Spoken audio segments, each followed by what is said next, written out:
Chapter 5, The Golden Tickets. You mean people are actually going to be allowed to go inside the factory? Cried Grandpa Joe. Read us what it says, quickly.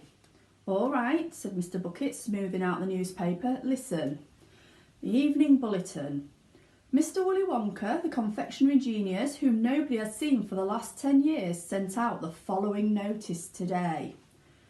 I, Willy Wonka, have decided to allow 5 children, just 5 mind you, no more, to visit my factory this year.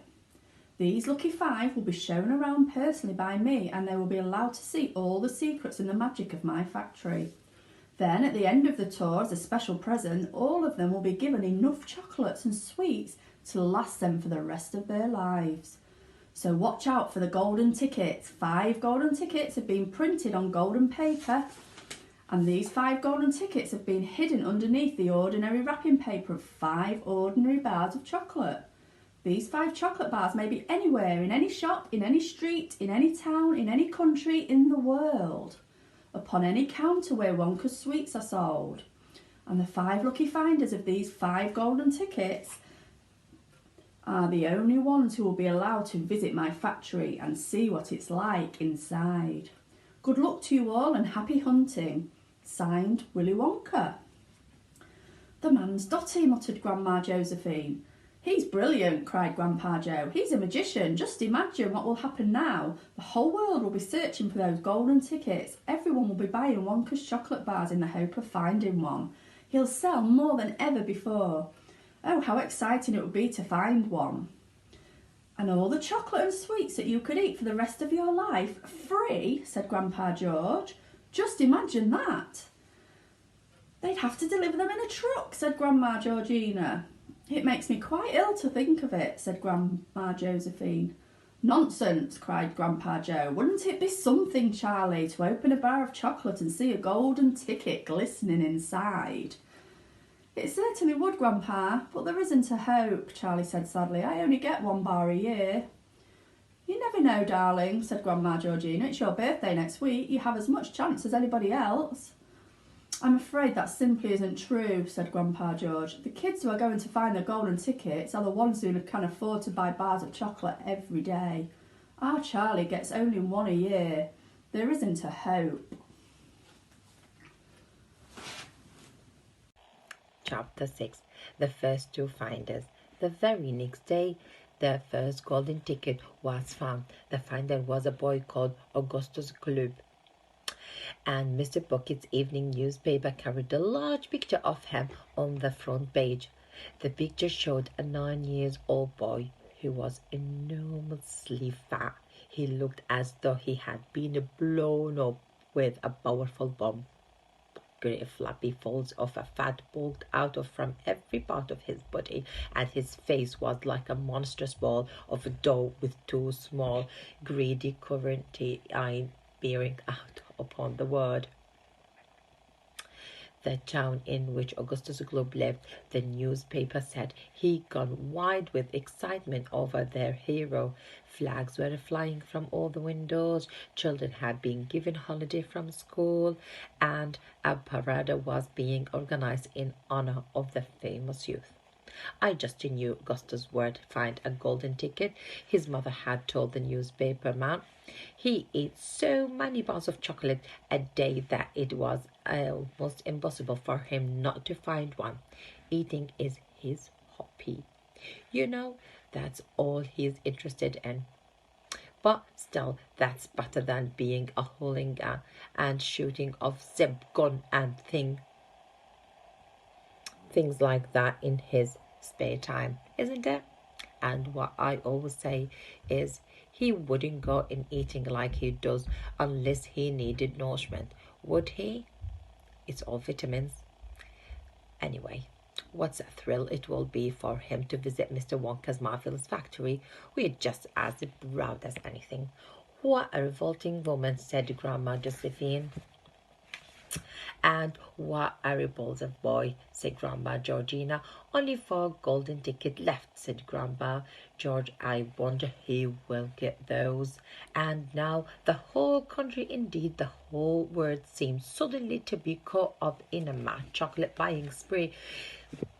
Everybody searching frantically for those precious remaining tickets. Fully grown women were seen go into sweet shop and buying 10 Wonka bars at a time, then tearing off wrappers on the spot and peering eagerly underneath for a glint of a golden paper. Children were taking hammers and smashing their piggy banks and running out to the shops with a handful of money. In one city, a famous gangster robbed a bank of £1,000 and spent the whole lot of Wonka bars that same afternoon. And when the police entered his house to arrest him, they found him sitting on the floor amidst a mountain of chocolate, ripping off the wrappers with the blade of a long dagger. In far off Russia, a woman called Charlotte Ross claimed to have found the second ticket, but it turned out to be a clever fake. The famous English scientist Professor Fullbody invented a machine which would tell you at once, without opening the wrapper of a bar of chocolate, whether or not there was a golden ticket hidden underneath it. The machine had a mechanical arm that shot out with a tremendous force and grabbed hold of anything that had the slightest bit of a gold inside it, and for a moment it looked like the answer to everything's pot. Unfortunately, while the professor was showing off the machine to the public at the sweet counter of a large department store, his mechanical arm shot out and made a grab for the gold filling in the back tooth of a duchess who was standing nearby. There was an ugly scene, and the machine was smashed by the crowd. Suddenly, in the day before Charlie's Bucket's birthday, the newspaper announced that the second golden tickets had been found. The lucky person was a small girl called Veruca Salt, who lived with her rich parents in a great city far away. Once again, Mr. Bucket's evening newspaper carried a big picture of the finder. She was sitting between her beaming father and mother in the living room of their house, waving the golden ticket above their head and grinning from ear to ear. Veruca's father, Mr. Salthead, had eagerly explained to the newspaperman exactly how the ticket was found. "You see, boys," he had said, "as soon as my little girl told me that they simply had to have one of those golden tickets, I went out into the town and started buying all the Wonka bars I could lay my hands on. Thousands of them. I must have bought hundreds of thousands then. I had them loaded into the truck and sent directly to my own factory. I am in a peanut business, you see. I have got about 100 women working for me over at my place, shelling peanuts for roasting and salting. That's what they do all day long. Those women, they sit there shelling peanuts. So I says to them, 'Okay, girls,' I says, 'from now on you can stop shelling peanuts and start shelling the wrapper of those chocolate bars instead.' And they did. I had ever worked in the place yanking the paper of those bars of chocolate full speed ahead from morning till night. But 3 days went by and we had no luck. Oh." Chapter 7, Charlie's Birthday. "Happy birthday," cried the 4 old grandparents as Charlie came into their room early the next morning. Charlie smiled nervously and sat down on the edge of the bed. He was holding his present, his only present, very carefully in his 2 hands. "Wonka's Whipple Scrumptious Fudge Mellow Delight," it said on the wrapper. The 4 old people, 2 at either end of the bed, propped themselves up on their pillows and stared with anxious eyes at the bar of chocolate in Charlie's hands. Mr. and Mrs. Bucket came in and stood at the foot of the bed watching Charlie. The room became silent. Everybody was waiting now for Charlie to start opening his present. Charlie looked down at the bar of chocolate. He ran his fingers slowly back and forth along the length of it, stroking it lovingly, and the shiny paper wrapper made little sharp crackling noises in the quiet room. Then Mrs. Bucket said gently, "You mustn't be too disappointed, my darling, if you don't find what you're looking for underneath that wrapper. You really can't expect to be as lucky as all that." "She's quite right," Mr. Bucket said. Charlie didn't say anything. "After all," Grandma Josephine said, "in the whole wide world there are only 3 tickets left to be found." "The thing to remember," Grandma Georgina said, "is that whatever happens, you'll still have the bar of chocolate." "Wonka's Whipple Scrumptious Fudge Mellow Delight," cried Grandpa George. "It's the best of them all. You'll just love it." "Yes," Charlie whispered, "I know. Just forget all about those golden tickets and enjoy the chocolate," Grandpa Joe said. "Why don't you do that?" They all knew it was ridiculous to expect this one poor little bar of chocolate to have a magic ticket inside it, and they were trying as gently and as kindly as they could to prepare Charlie for the disappointment. But there was one other thing that the grown-ups also knew, and it was this, that however small the chance might be of striking lucky, the chance was there. The chance had to be there. This particular bar of chocolate had as much chance as any other having a golden ticket. And that was why all the grandparents and parents in the room were actually just as tense and excited as Charlie was, although they were pretending to be very calm. "You'd better go ahead and open it up or you'll be late for school," Grandpa Joe said. "You might as well get it over with," Grandpa George said. "Open it, my dear," Grandma Georgina said. "Please open it, you're making me jumpy." Very slowly, Charlie's fingers began to tear open one small corner of the wrapping paper. The old people in the bed all leaned forward, craning their scraggy necks. Then suddenly, as though he couldn't bear the suspense any longer, Charlie tore the wrapper right down the middle, and onto his lap there fell a light brown, creamy-coloured bar of chocolate. There was no sign of a golden ticket anywhere. "Well, that's that," said Grandpa Joe brightly. "It's just what we expected." Charlie looked up. 4 kind old faces were watching him intently from the bed. He smiled at them, a small, sad smile, and then he shrugged his shoulders and picked up the chocolate bar and held it out to his mother and said, "Here, Mother, have a bit, we'll share it. I want everybody to taste it." "Certainly not," his mother said, and the others all cried, "No, no, we wouldn't dream of it, it's all yours." "Please," begged Charlie, turning round and offering it to Grandpa Joe, but neither he nor anyone else would even take a tiny bit. "It's time to go to school, my darling," Mrs. Bucket said, putting an arm around Charlie's skinny shoulders. "Come on, or you'll be late."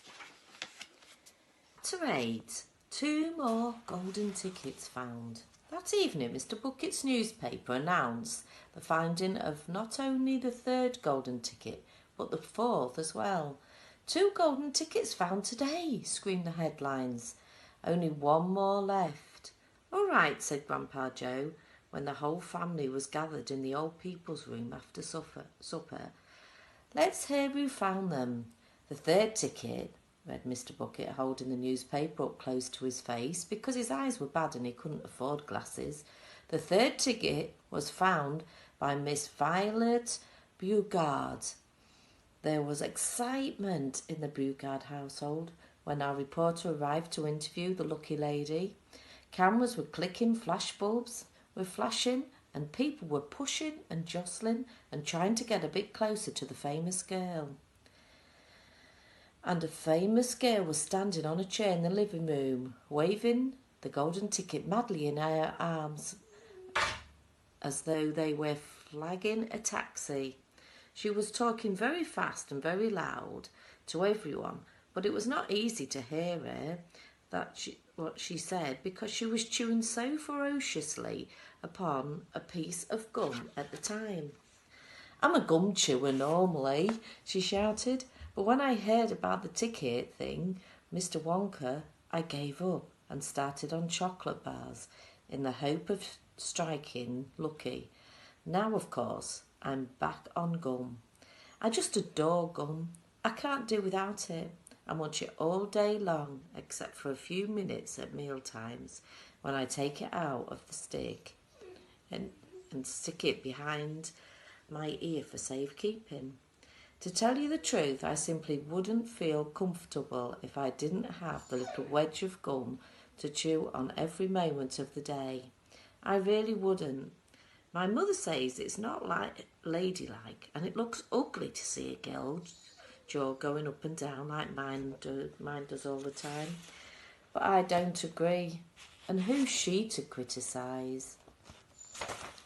Anyway, because if you ask me, I'd say that her jaws are going up and down almost all the time from her yelling at me every minute of the day. Now, Violet, Miss Rugard said from a far corner of the room, where are you standing on the piano to avoid being trampled by the mob? All right, Mother, keep your hair on, Miss Beauregard shouted. And now, she went on, turning to the news reporters again, it may interest you to know that this piece of gum I'm chewing right this moment is one of the I've been working on for over 3 months solid. That's a record, that is. It's beaten the record held by my best friend, Miss Gordon Pritz Metal, and was the furious. And she was furious. It's my most treasured possession now, this piece of gum is. And at night time, I just stick it on the end of the bedpost, and it's as good as ever in the morning. A bit hard at first, maybe, but as soon as it softens up again after I've given it a few good chews. Before I started chewing for the world record, I used to change my piece of gum once a day. I used to do it in our lift on the way home from school. Why the lift? Because I like sticking the gooey piece that I'd finished with to one of the control buttons. Then the next person who came along and pressed the button got my old gum on the end of her finger. Ha ha ha! And what a racket they kicked up, some of them. You get the best results with women who have expensive gloves on.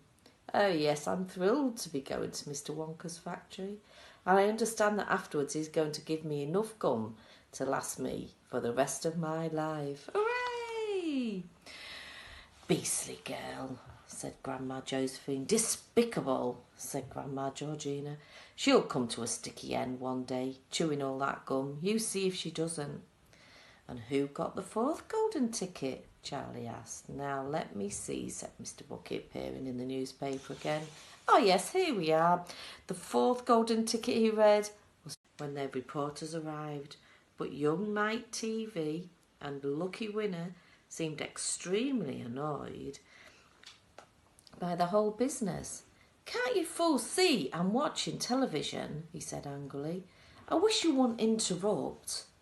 The 9-year-old boy was seated before an enormous television set with his eyes glued at the screen, and he was watching a film in which one bunch of gangsters was shooting up another bunch of gangsters with a machine gun.